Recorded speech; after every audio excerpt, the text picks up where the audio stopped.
Hey everybody, it's Mr. Hasquin. I'm back again. I'm a high school history teacher, teaching government and civics, among some other things, and I'm just here to share some things that I think you should know, or as I tell the kids, things you should know about being alive. So, as you can tell here by the official portrait, I'm wanting to talk about Thomas Jefferson today. Thomas Jefferson, one of the more brilliant men who served in the office, but also probably one of the more controversial as more revelations come out about his life and his actions. So I want to talk about it in an honest and nuanced and quasi academic way. So let's say hello to Thomas Jefferson. He was born in 1743 in Virginia. He was a lawyer, a philosopher, an architect, an inventor, and a violinist. He read in 7 languages, designed his own home. We know it as Monticello.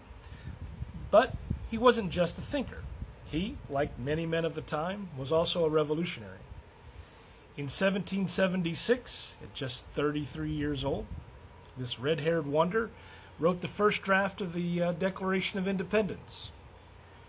Captured Enlightenment ideals in effectively a single sentence. We hold these truths to be self-evident, that all men are created equal. Now, he changed the world with that line. And yet, that promise didn't include everyone in his own life. But I'll come back to that, I promise. So, let's talk about him as a politician, a diplomat too.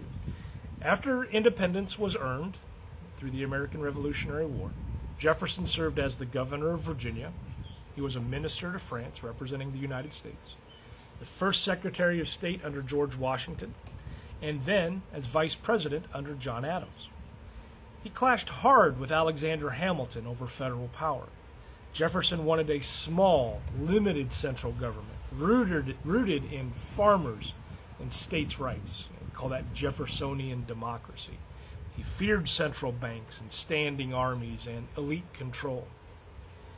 This tension gave birth to America's first political parties. Jefferson leading the Democratic Republicans, and Alexander Hamilton being at the head of the Federalists. Now, in 1800, Jefferson became the 3rd president of the United States after a very tense electoral tie with Aaron Burr.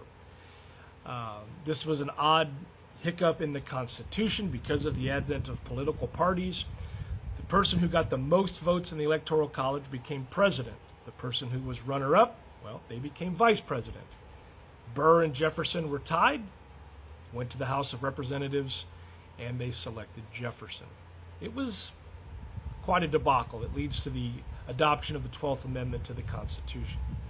Now, it is important because it is the first peaceful transfer of power between political parties in U.S. history, from the Federalists under John Adams. John Adams was eliminated. He wasn't in the top 3.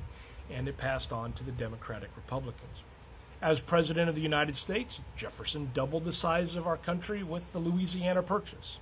He sent Lewis and Clark west on their Corps of Discovery mission. He cut the national debt. He repealed many federal taxes. And he tried to stay out of European wars. His big contradiction? Well, he bought the Louisiana Territory from France, even though the Constitution didn't clearly give him that power.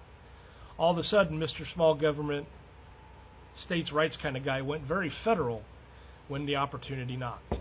He really wanted to find mastodons and mammoths, I think, is what his ultimate goal was. But anyway, when it comes to the contradictions that exist within Jefferson, we need to look at slavery. We need to look at a person named Sally Hemings. Now, over the course of his lifetime, Jefferson's responsible for the enslavement of over 600 people. He wrote about liberty while profiting from human bondage. He fathered children with Sally Hemings, an enslaved woman at his estate at Monticello, the half-sister of his first wife. He called slavery a moral depravity and a hideous blot, but he never freed most of the people that he enslaved. This is the Jefferson legacy. He's a man of vision and ideals. but he was trapped by his own blind spots and his own self-interest. Jefferson helped define what America says it wants to be. This is why Thomas Jefferson can still matter to us. You know, what does America say it wants to be? It wants to be free. It wants to be enlightened. It wants to be independent. It wants to be educated. Jefferson founded the University of Virginia and called for the wall of separation between church and state in a letter that he wrote to a group of people called the Danbury Baptists.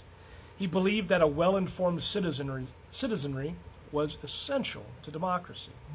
But he also left some unfinished business. A country that said equal, but didn't mean it yet.